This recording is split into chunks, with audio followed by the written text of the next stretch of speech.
Hi guys, it's Kelly from Cards by Christine here with you on a Tip Tuesday, sharing with you a couple of tips about assembling your stamps.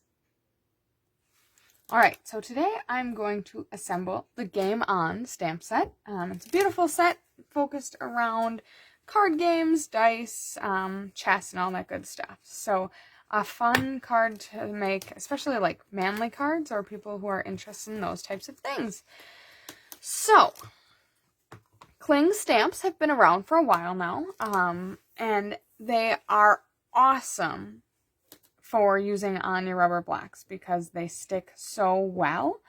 But sometimes I find myself preferring the photopolymer because you get it and they're ready to go. You don't need to assemble them or anything like that, which is a shame because it doesn't take too much effort to assemble them.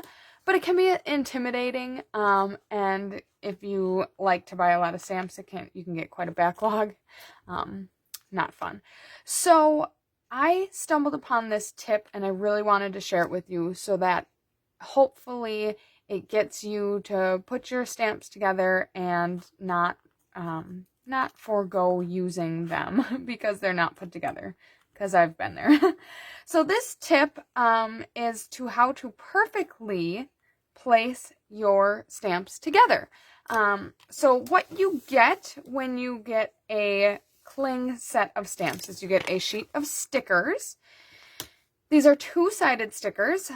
There's a sticky portion that sticks to your block, and then there's a sticky portion that sticks to the foam side of the rubber. Now, you need to put them together.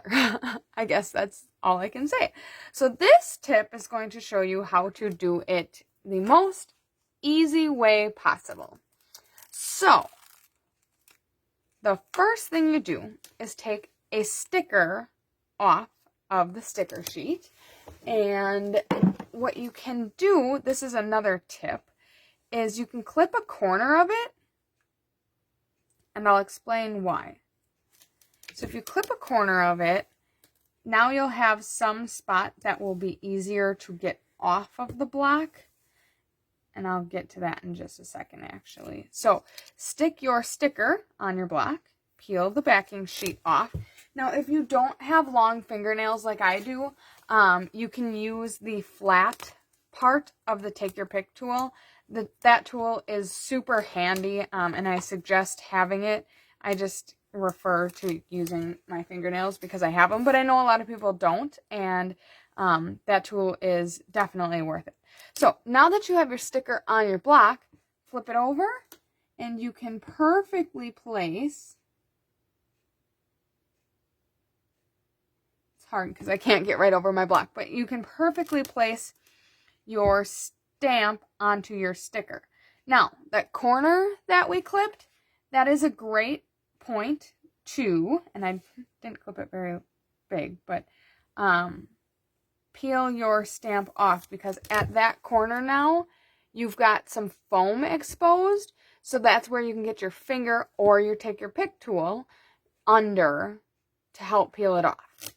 Now, once you have all of your stamps assembled, and I'll do just one more here to show you one more time. Let's do the dice. So again, just peel it off of the paper, stick it on your block, peel the paper off of your sticker, and clip the corner if you want, if you find that to be helpful, or, if you really struggle getting the stamp off of your block, which they are very sticky, so I definitely understand that. That might be something you want to do. And honestly, you can even clip some of the image off. It's not going to hurt it. Like I said, I'm coming at this from an angle, so it's a little harder. But when you can get right over the top of it, it's perfect. Okay, so now you've got it on there, and then you can take it off. Now, 2 tips for you for how to store them. I store mine on the sheet. I keep this sheet once they're all stuck on, and I just stick my stamp back onto this.